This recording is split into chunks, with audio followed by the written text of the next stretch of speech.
this Monday night. The message today to General Motors is we are not going away without a fight. Vowing to do whatever it takes to keep this plant open and thousands of people on the job. I moved my family twice for this company, and they do this to me. It's terrible.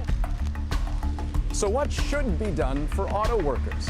Tonight, we're in Oshawa, Ontario, a motor town for a century, now facing life without GM. How can a product that was approved for sale in Canada, if it had been tested, how can it be breaking apart in my body? From heart valves to hip replacements, our investigation into the medical devices implanted in your body. How are they approved? How do you know if they're safe? Touchdown confirmed. NASA sticks the landing, sending a spacecraft to Mars. What we could discover about the red planet below the surface. This is The National.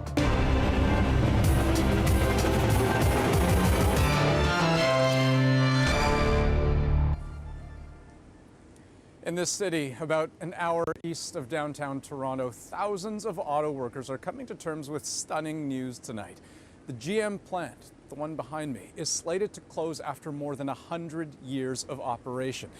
The company says it's necessary to deal with an industry that's changing fast, but to people who work here and other businesses that rely on this being here, it is devastating. This plant makes Cadillacs and Chevy Impalas, along with finishing assembly on Sierra and Silverado pickup trucks. But GM says customers want SUVs and crossovers, and the future is in electric and self-driving vehicles. So as part of its restructuring, it's closing the Oshawa plant and 4 others in the United States to save $6 billion by 2020. The head of Canada's Auto Workers Union is furious.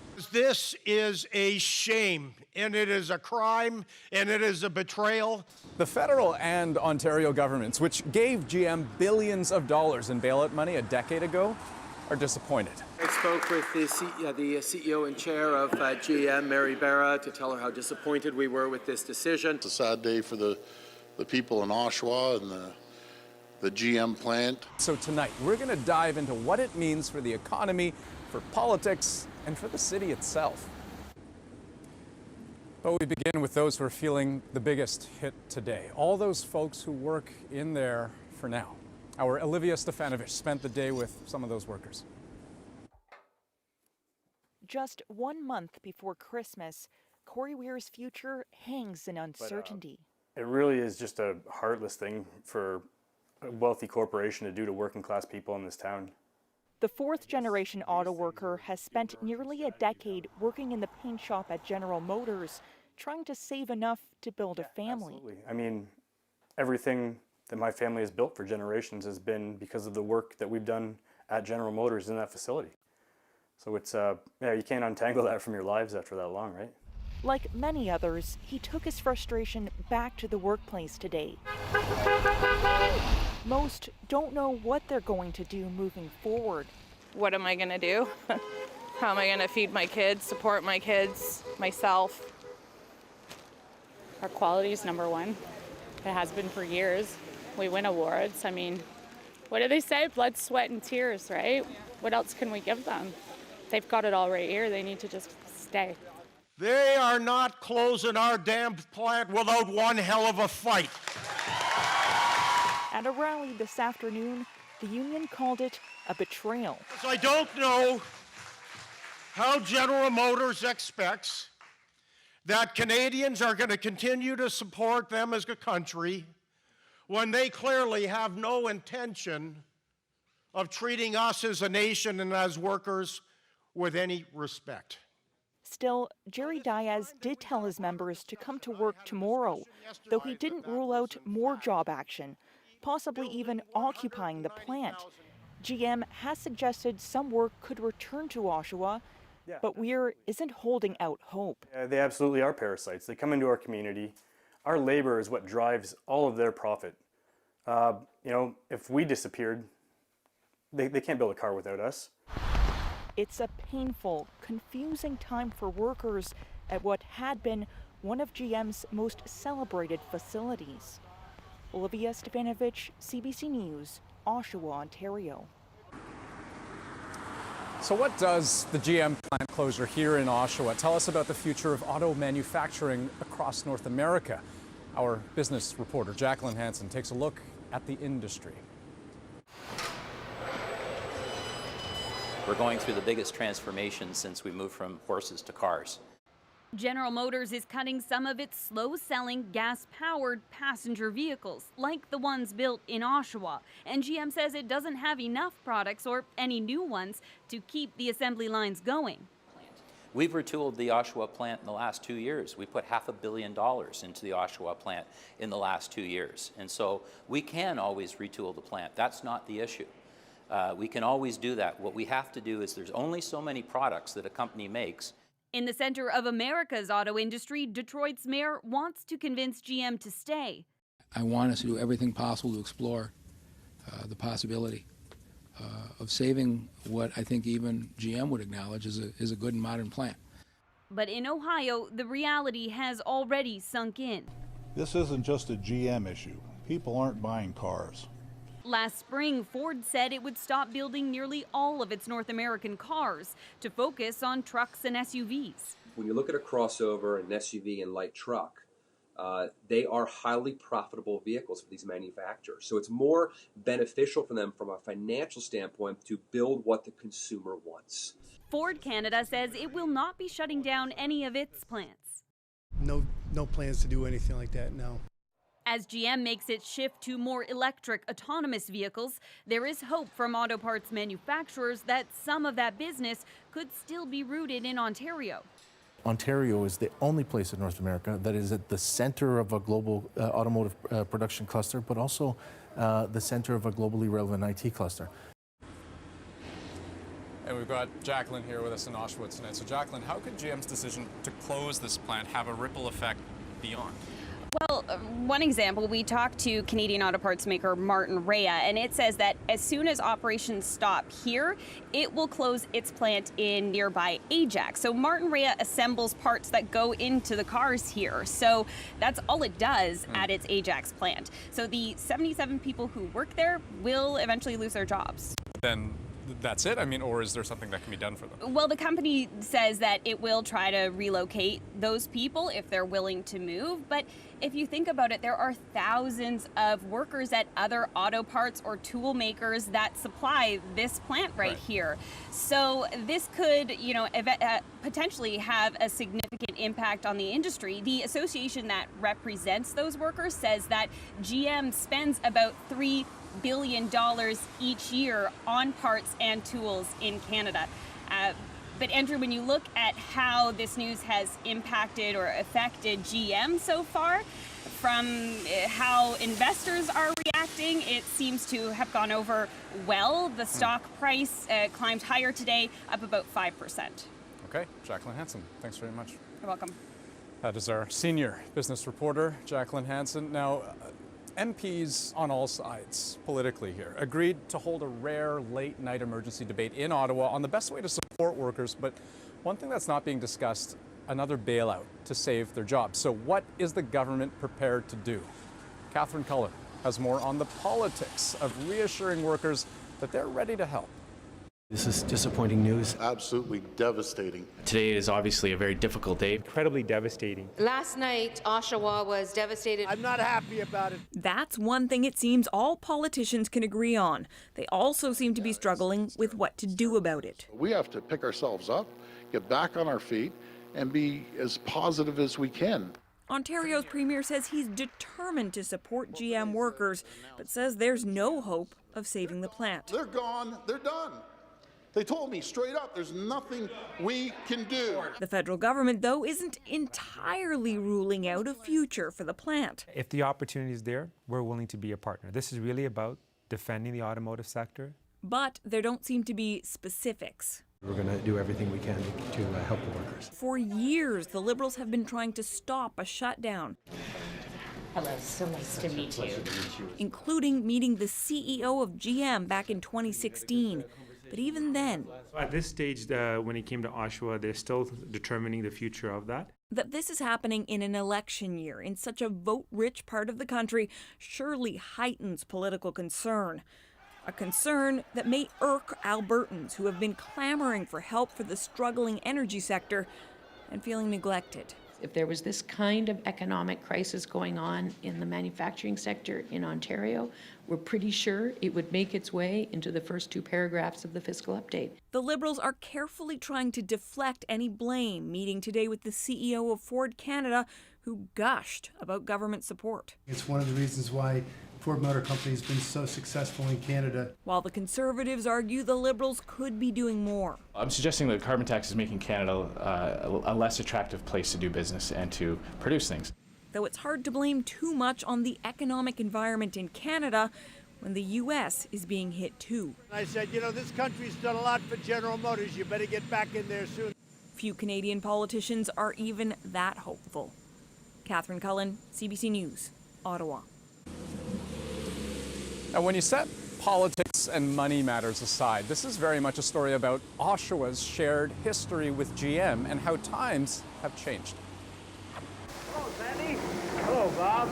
Mr. Brown, I'd like you to meet an old Oshawa boy. GM has long been synonymous with Oshawa. They've been together more than 100 years, but recent decades have seen a sharp decline. The workforce down to about 10% of what it was at its peak in the 80s. And annually, the number of cars coming off the line has dropped off too, by hundreds of thousands since the turn of the century. So contemplating life without GM is something folks in the community have been doing for years. It was a perfect day for bad news, and all you could do was try to hang on. I need pork rinds done. I need barbecue sauce done this afternoon. Daryl Coster got out of the game a long time ago. I was 16 years old. I made struts for GM. I made car seats for GM. And when you're born into a city that embraces everything that one corporation is about, it's very hard to put a word to it. Everybody had somebody within their family, usually a mother or a father or both, that worked in GM at one time. Can you hang on just 1 second? In a lot of ways, his story is Oshawa's story, but with a different ending. Trading in the stability of a union job for something different. Sandwich? Now he's in the barbecue business and away from that nagging thought of what if GM leaves town? A threat that's been made more than once before. And we still have that fear in all of us. It's ingrained. What are people afraid of? Right now, they're afraid there's no other jobs, especially the people that work within GM or have had families work in GM all their life. They don't know what else they're going to do. I've lived in Oshawa for 24 years, and GM has always been a staple. As recently as a year ago, Jen Leitner's son faced a choice: head to college or head to the GM assembly line. He chose GM. Why did he do that? He thought it was the better choice, working, starting his life, his career. Instead of putting it off for a couple years to do the college, he thought he'd go boom right in. And now? Now. Now her son has another difficult choice in front of him, but one that more and more people are making. Oshawa, to its credit, has spent years reforging its identity, imagining a life without GM, something Shelley Auger says is possible. The university is there, and it is now expanding. You've got lots of different businesses coming in the downtown core. There's hotels down in the downtown core now. And if nothing else, today's news could mark the start of something new. At some point, a corporation just goes, nah, we're done. And is this the point? And that's what a lot of them are thinking today. Is this it? Is this the end of GM Oshawa? Don't be too afraid. And this could be the best thing that ever, literally this could be the best thing that ever happened to you. And for some people it won't be. That's the scary part. Okay, to hear him say this could be the best thing that might ever happen to you, I'm guessing that certainly isn't the first thing that comes to mind if you're faced with losing your job. Yeah, Adrian, and I mean, you know, he says the prospect is scary, certainly, but, you know, as an employer himself, Daryl is pretty confident that businesses like his in Oshawa will need more staff. They're growing. Oshawa has spent years diversifying, and so, you know, while GM's decision certainly affects a lot of people, he believes they'll find a way. Okay, let's hope so. Andrew, we'll see you a little bit later for tonight's moment, but for now, let's move on to another big global business, the $500 billion industry that makes medical devices and implants like pacemakers and artificial hips. So yesterday, CBC News and other news organizations began to roll out a sweeping investigation of how these implants can drastically fail. And today, the U.S. Food and Drug Administration announced it will overhaul the way these devices get approved as safe for use inside your body. And in this country, well, a review is already underway. But the fact is, thousands of Canadians have been hurt or killed in incidents involving medical devices. That's one finding in the impact files, as reported by CBC News, Radio-Canada, the Toronto Star, and the International Consortium of Investigative Journalists. This year, according to Health Canada, there were 359 reports of adverse effects related to breast implants. That's 100 more than the year before. And as the CBC's Magda Gabrisalassi tells us, the people behind those stats can go through misery. She was once a picture of perfect health. I was living a very healthy, active lifestyle, working a full-time job, and living life to its fullest. But that was life for Catherine Smiley before breast cancer, the double mastectomy and reconstructive surgery in 2012. Life after left her bedridden at times. She blames the breast implants, a link that has not been scientifically recognized. After the healing process, I found that it left me with a lot of pain. I had migraines every day for over 2.5 years. She had BioCell textured implants made by Allergan. This is a BioCell textured implant which is intended to stick to the surface of the tissue. Vancouver plastic surgeon Dr. Nicholas Carr recently published a review of more than 500 implants removed from his patients. Of all of those, 123 were textured BioCell implants. He found they had the highest performance failure rate and the shortest shelf life. They came out at an average of 4 years after having been implanted. He wasn't the first. Other doctors before him have asked questions too. Back in 2010, Dr. Elizabeth Hall Finley reported problems with the implants. She kept seeing patients that had the swelling, had fluid buildup, and had what looked like double capsule formation. Instead of just the single capsule, there was one around the implant and one attached to the patient. A capsule is scar tissue that forms around a foreign object. Seeing doubles, she says, was unique to textured implants.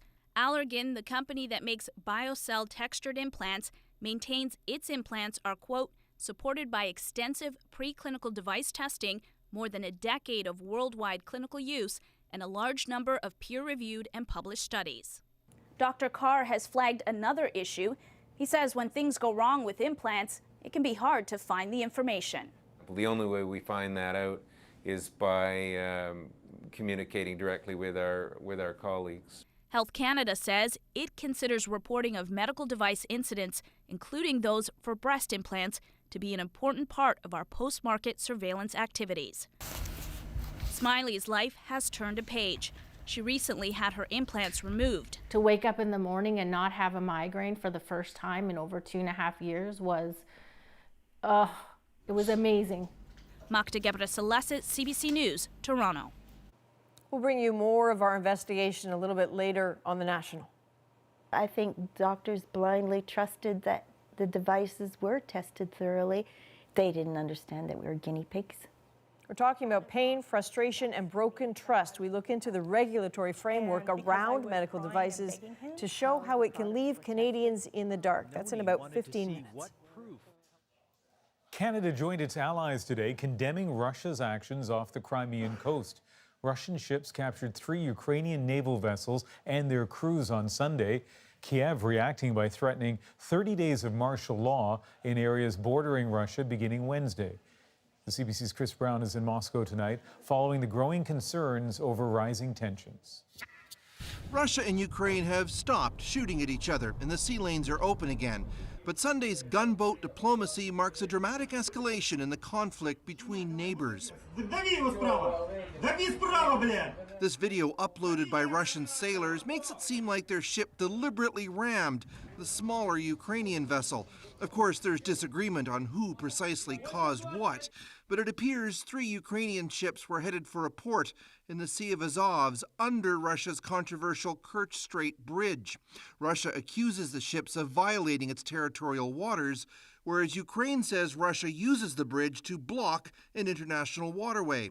The ships met up again later, and the shooting started. "Mayday, mayday," screamed the Ukrainian operator.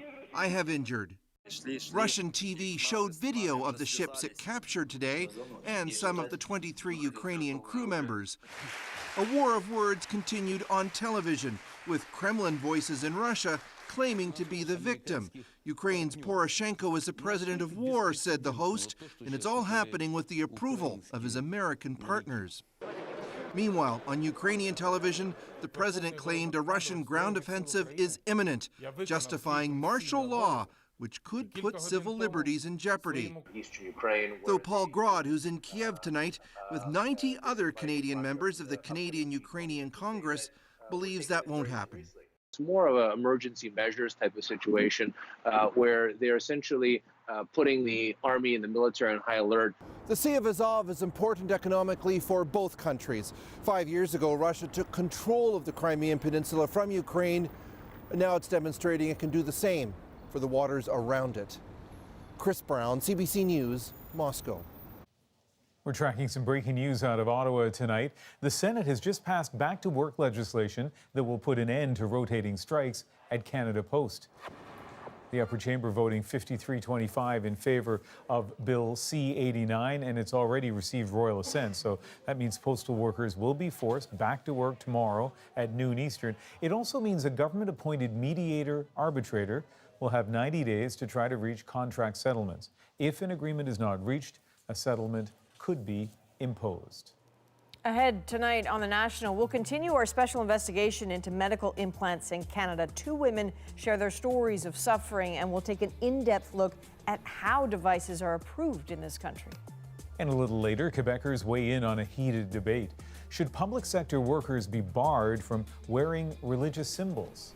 First, though, NASA says it was a flawless landing on Mars, so no wonder this was the reaction at Mission Control. Touchdown confirmed.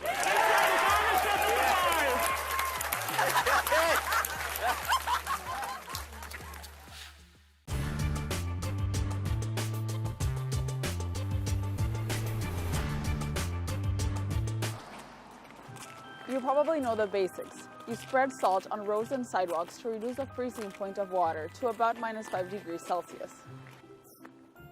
This slows the buildup and melts the slippery stuff more quickly. It's not a cure-all, though. Different chemical compositions of salt will have different levels of effectiveness. For example, more sodium chloride will outperform potassium chloride, but type of salt might not be the difference maker. Salt in general is not very effective when temperatures drop down below -10. In New Brunswick, temperatures do get below -10 in the winter. Fear not, though. There are other solutions that might be even more effective than salt. If it's too cold, the rock salt on the road that won't do anything. So what we need to do is to dissolve it in water first to make brine, and then apply that to the roads. And what that will do is, well, then help melt the frozen ice that's already on the road. You can even take it a step beyond brine. How about beet juice? According to experts, nothing beats it. It has salt and water, but it also has sugar. And that combination reduces the freezing point to about -10 degrees. There might be environmental benefits from switching to a beet solution. Its sticky properties prevent runoff into gardens and streams that you otherwise would get with road salt. The New Brunswick government did say they're looking into beet solution for de-icing, but that's pretty much all they were willing to say. So it's probably a home remedy for now. What's the problem? Beet juice stains. See? Other places have tried pickle brine and even cheese brine to combat icy roads. The downside, it's obviously the smell.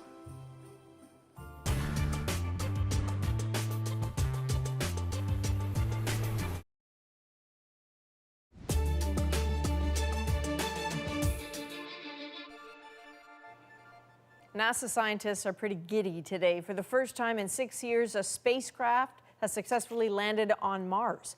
Paul Hunter takes us through the nail-biter of a moment and what happens now to try to understand the red planet. 200 meters. 80 meters. With play-by-play from the control room in California, NASA engineers on the edge of their earthly seats had waited for this moment. 17 meters, standing by for touchdown. Fingers crossed, breath held, and then the NASA hokey pokey. Touchdown confirmed. Touchdown on Mars by NASA's latest Martian landing machine, part of a project dubbed InSight, seen here in NASA animation. And while previous missions to Mars have sent rovers, this is a selfie by the rover Curiosity, the InSight mission will literally dig deeper with 3 key first-ever experiments. One will test seismic activity, aka Mars quakes.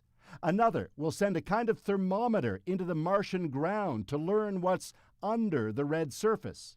And a third will measure the movements of Mars as it circles the sun. Does it wiggle? Put all that data together and scientists hope to figure out why Mars turned out like this, while good old Earth ended up with real estate that's significantly more pleasant. One bonus already is that just getting this machine to Mars today in one piece brings fresh guidance on best practices for that other mission NASA still dreams about. Better we understand that environment at Mars, what Mars is like, and how we can land, we'll be better prepared to send humans to Mars in the future. But first things first. For starters, today, this photo sent back soon after touchdown. The lens is a bit dusty, but it's meant to simply say, hello, and all's good, with more to come. Paul Hunter, CBC News, Washington. Up next on The National, we'll have more on our special investigation into medical devices and how they're approved in Canada. You'll hear one woman's frustration over a painful implant. I had a doctor suggest to me that I was depressed. And because I was crying and begging him to do something. And I said, no, I'm not depressed. I'm in pain.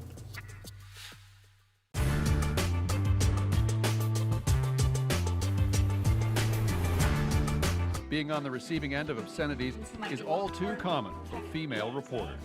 Victims, wow. In front of a police officer. On the sidewalk, outside a sports venue, near a school, or even near a municipal dump. Better than Hey.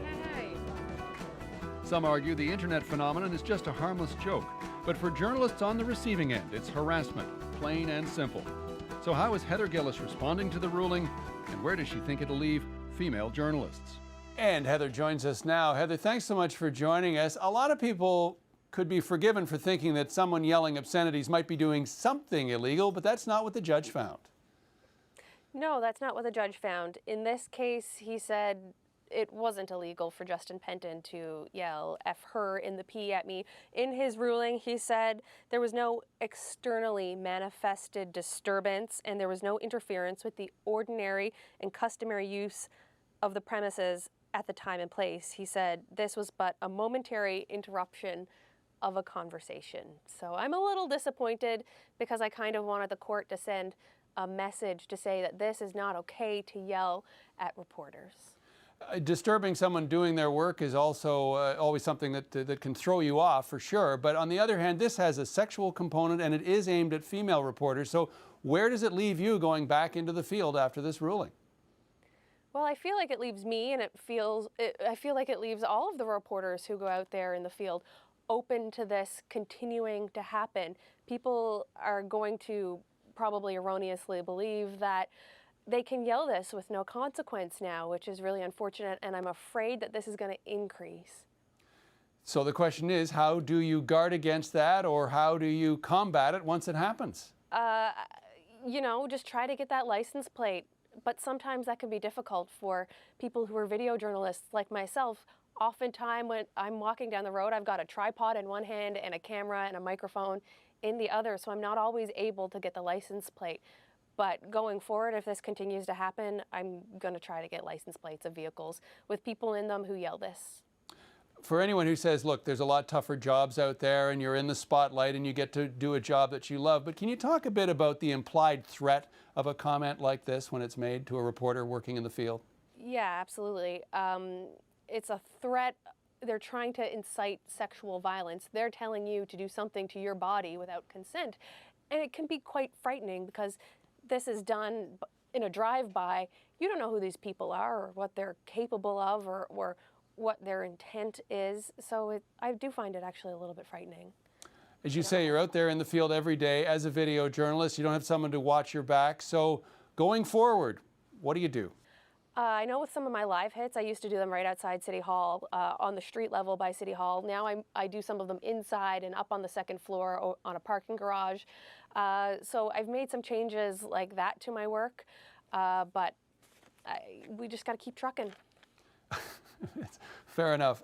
Do you think, though, that this will have more of a focus on it now because of the Me Too movement, because of the emphasis on sexual harassment? The people are beginning to realize that this isn't just a goofy little game they can play, that it does have serious implications? Yeah, well, John, we're starting the conversation is what we're doing, but also an MHA here, a member of the House of Assembly, Kathy Bennett, has put forward a private member's motion, and she wants to amend the Labor Standard Act.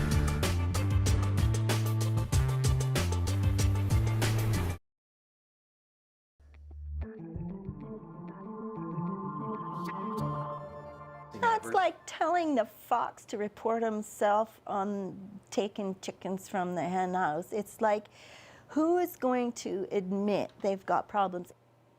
When medical implants cause a problem in Canada, the onus is on the manufacturer to report that to Health Canada, but the rules aren't always strictly followed. Tonight, we look at the impact on patients as they grapple with pain, fear, and a lack of information. More and more Canadians have these medical devices, from knee implants to heart valves to insulin pumps. They can help us live longer and more comfortably, but when they malfunction, they can threaten our safety and even our lives. So that's why CBC News and Radio-Canada have joined the Toronto Star in a partnership with the International Consortium of Investigative Journalists to put devices under the microscope. We've uncovered data about problems with devices, companies that operate with little accountability, and a government that is often the last to know. So here's Vicadopia with the implant files.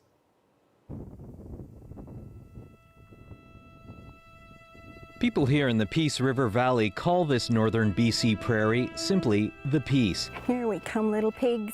And it's where Noni Weidman is trying to find hers after losing her last farm and nearly everything else. It's coming.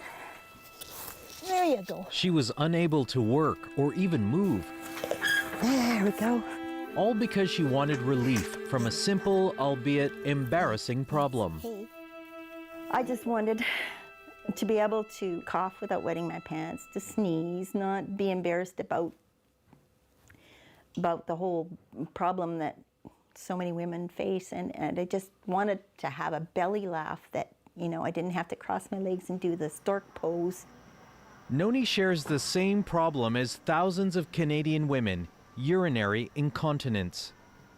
In the 90s, doctors began implanting a special mesh to support the urethra or other pelvic organs in women. In 2008, it worked for Noni for about 6 months. Then came signs of a serious problem. First, it was painful intercourse. Like, being intimate with your husband shouldn't mean you're sore for 3 days afterwards. Pelvic exams by doctors made it worse. I felt like I had a knife in my crotch, and I walked funny. It was painful to walk. I became socially isolated. I didn't want to go anywhere. Noni continued to suffer alone, unclear why. So she set out to investigate on her own. And I felt like it was a criminal scene investigation because I felt violated. Then came a bizarre discovery. I filtered the debris from my urine in these. That little lint was all a blue color. A microscope she borrowed from the local high school revealed blue plastic fragments. I'm not crazy. This is real. This is happening, and this is wrong. How can a product that was approved for sale in Canada, if it had been tested, how can it be breaking apart in my body? Noni continued to suffer, unable to persuade her doctors the pain came from the mesh coming apart inside her. And then when I tried to show a doctor these fibers, he wouldn't even look at the samples I provided. And that was when I was in agonizing pain. Unknown to Noni, in 2005, 9 mesh makers in the U.S. started getting complaints over serious reactions to pelvic mesh. 3 years later, she had hers implanted, just a few months before the FDA warned doctors in the U.S., but nothing in Canada for almost 2 years. And no one told Noni until she found the Health Canada notice online a year later. Piggy porridge. She's not alone. It's a chronic problem. Companies informing Health Canada long after other countries are warned of problem devices. Still, if it was such a big problem, how did it get approved for sale? Prescription drugs take years of clinical trials to prove they're safe and effective, but not medical devices, as Noni found out. I wanted to know how the products were tested. Noni wanted to see what proof Health Canada had that her mesh was safe. But get this, she's not allowed to see the information about the product put inside her. I think I have a right to know about the product in my body. So she dug deeper into the world of medical device regulation and discovered a little-known shortcut that gets devices to market quickly. In the States, you don't have to provide the clinical studies if it's similar or equal to the product that's already on the market. And Health Canada verified to us that's how it works here. Licenses are based on an earlier generation of a similar device. No new proof needed for the 60 pelvic mesh that have been on the market, including Noni's from 2007. All of them were based on the first one from 20 years earlier, in 1996. Problem is, that one was recalled within 3 years after hundreds of women complained of erosion and infection. I think doctors blindly trusted that the devices were tested thoroughly and that the clinical studies they'd done proved it was a gold standard of treatment. They didn't understand that we were guinea pigs. Weak evidence, faulty devices, and warnings that come too late. There are thousands of other implantable devices on the market Health Canada licenses as medium or high risk. Data we obtained shows they are suspected to have played a role in incidents in which about 1,400 Canadians died, and more than 14,000 were injured, and more than 80,000 incidents that had the potential for injury or death. These incidents account for 10% of all devices on the market. Those are the official numbers which Health Canada acknowledged to us are underreported, and experts say it's just a small snapshot of reality. So this is data that we got from Health Canada Adverse Events, and research by surgeon David Urbach shows doctors in Canada frequently aren't reporting problems with devices because they don't want to be blamed or they just don't know they should. The question of who's responsible for ensuring the safety of devices is a very good one. And it's voluntary for doctors. Only companies are required by law to inform the government. Sometimes the only evidence devices are safe comes after they're implanted. The way I describe devices are that essentially they're all somewhat experimental. So I think thinking of them as sort of like a large clinical trial within which we're all participants is probably a very constructive way to think about how we use medical devices.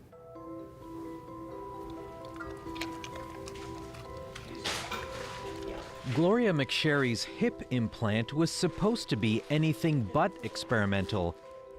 I'm afraid I'm never going to be well again. That's the way I felt. I felt like I was never going to be well again. After years of running and arthritis, Gloria needed what she thought was a routine hip replacement. After all, 50,000 hips are replaced every year in Canada. But her surgery in 2007 left her with one leg longer than the other.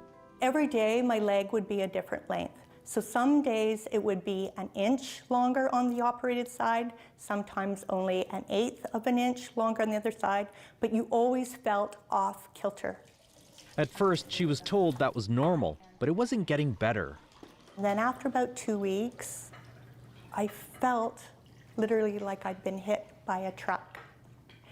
I was having trouble walking. I was having trouble moving. It was very painful. Pain that only got worse, yet doctors dismissed her symptoms. I had a doctor suggest to me that I was depressed. And because I was crying and begging him to do something. And I said, no, I'm not depressed. I'm in pain. There was a community of people who knew a lot about this in the U.S. What Gloria and her husband didn't know was that she received a new model of hip, this one, the Durham Cup by Zimmer. And within a year of Gloria's operation, a top U.S. surgeon warned it wasn't properly adhering to bone. We just don't know what people knew and when they knew it. The FDA suspended sales. She only learned about it in an email from a U.S. specialist, who they turned to in desperation. But at the end of this thing, it says they would hit the edge of the cup when they'd open the patients up inside and they would just pop free. Can you imagine, like a part just popping free out of... It was a year later before Zimmer recalled the artificial hip in Canada, but no one told Gloria, though she did get a letter from the hospital. It was a form letter to say, you've received this, you should know that it is subject to a class action suit. See that one? It's white. One would expect it was the job of doctors to report faulty devices, and Toronto pathologist Jagdish Bhutani did try. This way. I tried to call Health Canada. I tried twice to tell them, look, this is what I have. Tell me what you can do for me, or with me, or for the surgeons. I never heard back from them, unfortunately. So what part of the heart is that there? This is the top of the heart. Dr. Bhutani studies problems with artificial heart valves. If one fails, the patient could die. So when he warned the manufacturer of one particular model that it was failing, it still took the company 2 years to recall it. Very interesting story. All the while, it was still being implanted in patients. That was 20 years ago. Bhutani says he still routinely sees other heart valves failing today and denials. Well, the manufacturer's reaction is the same as before. I have 8 of these that have failed, and you're telling me there's nothing wrong. They said, we don't think there's anything wrong. No other surgeon thinks there's anything else wrong. Dr. Bhutani, what you're looking at is the old model of the way. We've come out with a new valve, new and improved. This is not going to fail that way. We came to Ottawa to get some answers from Health Canada about their medical devices program. They would only respond by email, but we found 2 former employees willing to talk. You go up on the roof, you see the telltale sign of a real lab. Andrew Douglas and Yossi Karov were government scientists testing everything from surgical equipment to hip implants. Both are retired now. Health Canada closed its labs 8 years ago. That work is now outsourced. Often it's done by the device makers, essentially policing themselves. I mean, in fairness to Health Canada, it would be impossible to thoroughly check every device. But I think there's a public misconception that there's a great level of protection, whereas in fact, there's a great level of bureaucracy, but in my opinion, very little actual protection for patients. It reflects to some level of incompetence in the upper management. They didn't have the technical background, and somehow, possibly not even the sense that this is really important. I think what was missing is genuine care for the patient. Gloria McSherry settled with Zimmer. The company refused to comment because of other lawsuits. Her faulty hip is now replaced, though she'll never run again. It's not the only thing she lost. You feel betrayed. You feel that your trust wasn't warranted. You feel sick. You feel duped. You're the person in pain, and you're the person who has gone through this bad procedure, and it's really not your job to be sorting it out. This is my therapy. I come out and look at the calmness. The sheep are calm, and when everything's peaceful and calm, I'm content. Noni Weidman had her mesh removed 7 years ago. The company pulled it from the market a year later, calling it a business decision. Noni's now campaigning to have mesh procedures banned. She's also built an online network of mesh patients all over the world, so no one feels alone. Vic Adopia, CBC News, Fort St. John, BC.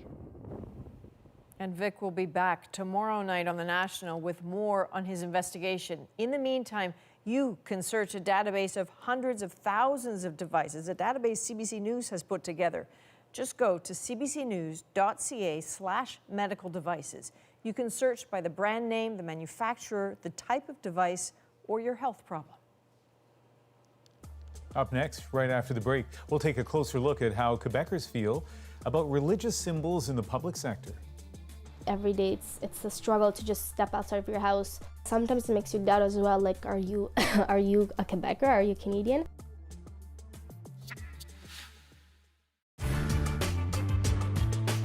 The free trade talks are now in their final stages, and today's bargaining in Washington suggests there's still a lot of work to do before there's any deal. But while the debate continues over free trade with the United States, the fact is there really is no free trade within Canada itself. The provinces have set up rules that limit interprovincial trade.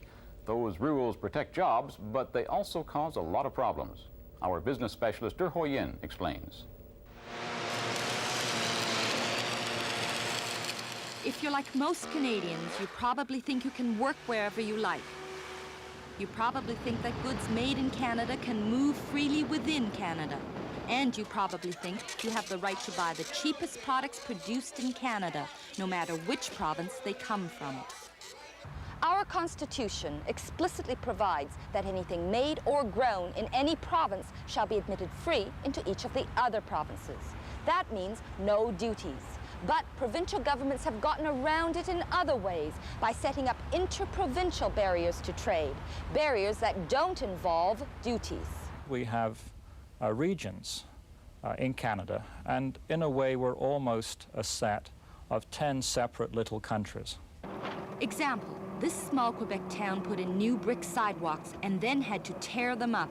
The reason? The bricks were made in Ontario. The Quebec Transport Ministry, which was paying for the work, insisted the bricks had to come from Quebec. Example, in farm products, many marketing boards favor producers in their own provinces. By the way, they hand out quotas for such products as chicken, eggs, and milk, even if it's cheaper to produce them out of province. Example, it's hard for doctors, lawyers, and many skilled tradespeople to move from one province to another. In every province, medical societies, law societies, and some labor unions put strict controls on who can work where. Even the movement of goods from province to province is an administrative nightmare. A truck needs a separate license from every province it travels through, even if it never stops there. And getting provincial licenses isn't all that easy.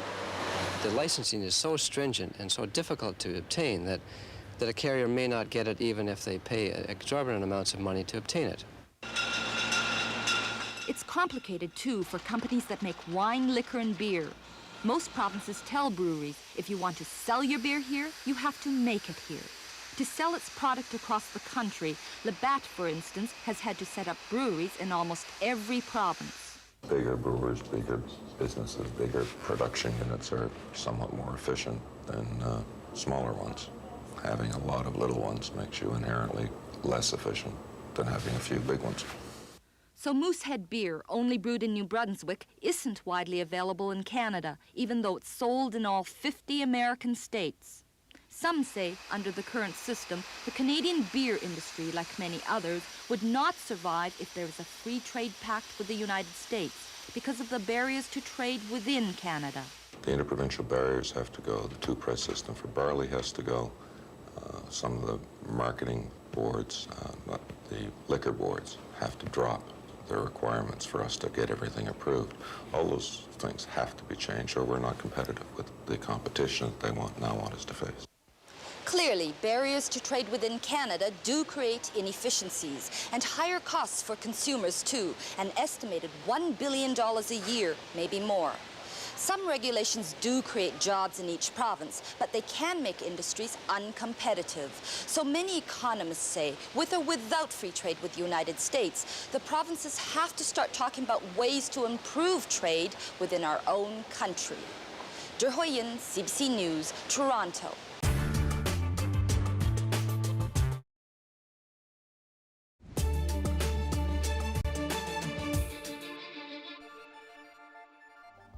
For Quebec's new premier, a ban on religious symbols for public sector workers was a key campaign promise. Everything from kippas to hijabs could be included.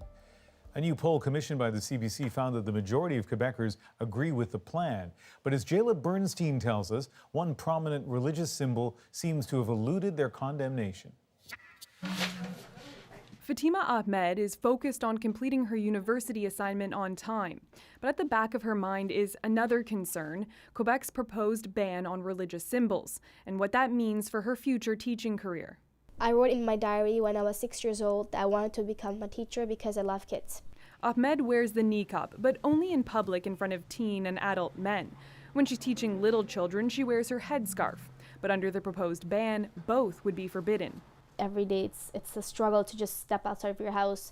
You need a lot of courage to just confront. So when these laws pass, it just makes things even difficult, even more harder. A recent CBC crop poll suggests 65% of Quebecers agree with banning teachers from wearing religious symbols, while 28% disagree. This Montreal man says no one in a position of authority should wear religious symbols. It could seem biased, he says. But those opinions sometimes waver when it comes to Christian symbols, like the crucifix hanging at Quebec's National Assembly, which would be exempt from the ban. The crop poll suggests more than half of the population supports that. 55% of Quebecers want the Assembly's crucifix to stay put, 28% want it removed. While some might call that hypocrisy, others say it's about identity. Keeping the crucifix there, in a sense, is a way of saying, okay, this is who we are. We may not like that. Some people may not like that, but this is who we are. These are the values. This represents the set of values that we abide by. Ahmed waits to see what the future holds, but she's disturbed by what the poll reveals. Sometimes it makes you doubt as well, like, are you a Quebecer? Are you Canadian? Quebec's new government begins its first legislative session tomorrow. The ban is something it plans to look at in the spring. Jayla Bernstein, CBC News, Montreal. Up next on The National, Andrew will be back from Oshawa, Ontario with our moment of the day. First, though, while we go to break, a reminder to check out our daily newsletter. Today, we took a closer look at General Motors and how Canada has bailed it out in the past. And Jonathan Gatehouse is the journalist behind The National today. He will also be on the new CBC News podcast, Front Burner, tomorrow morning. Make sure you subscribe wherever you normally get your podcast.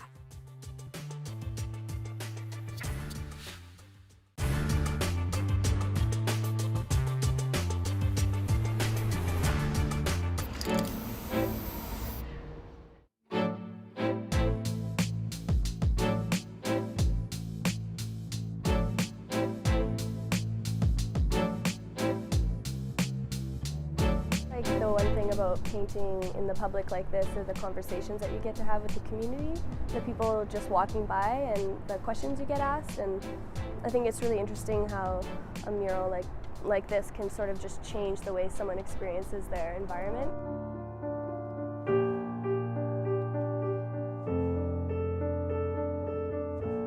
We started this project last year with a pilot of four murals in the Beltline. This year we're expanding to 11.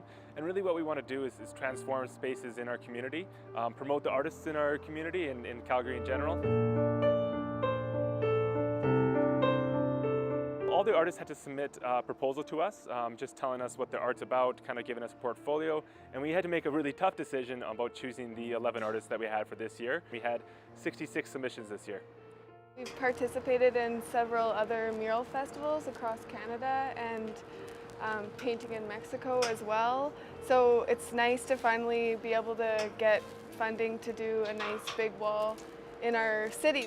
With our abstract designs, we just hope to bring positivity and color and some quality artwork to the street.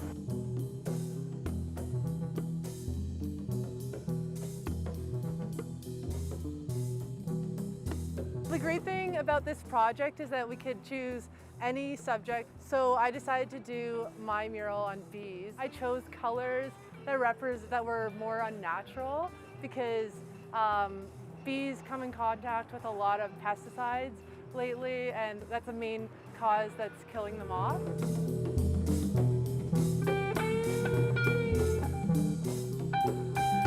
Just trying to capture, I guess, the pride of the Native culture and the diversity of our people, how powerful and strong the culture is becoming, and yeah, I'm here to showcase them.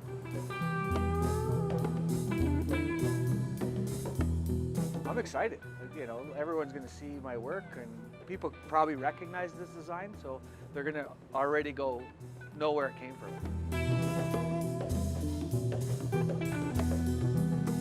For me personally, what the biggest draw of murals is that they transform spaces, is that you can take a space that looks kind of unwanted, underused, maybe even a little bit kind of frightening, and you can turn it into something bright and beautiful. And the good thing about murals and public art is that it's for everybody. You don't have to pay to go into a gallery, you don't have to have it in a corporate boardroom, it's for everybody.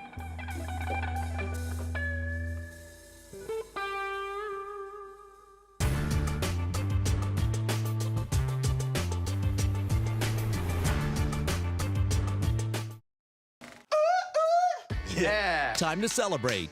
Kim's Convenience is back. Exclamation mark, exclamation mark. Some people must really like a store owner. Me. People go nuts. Oh! Get your hands up! Get your hands up! Beep, ding dong. Wiggle, wiggle, wiggle, wiggle, wiggle. Kim's Convenience, new season, this January on CBC.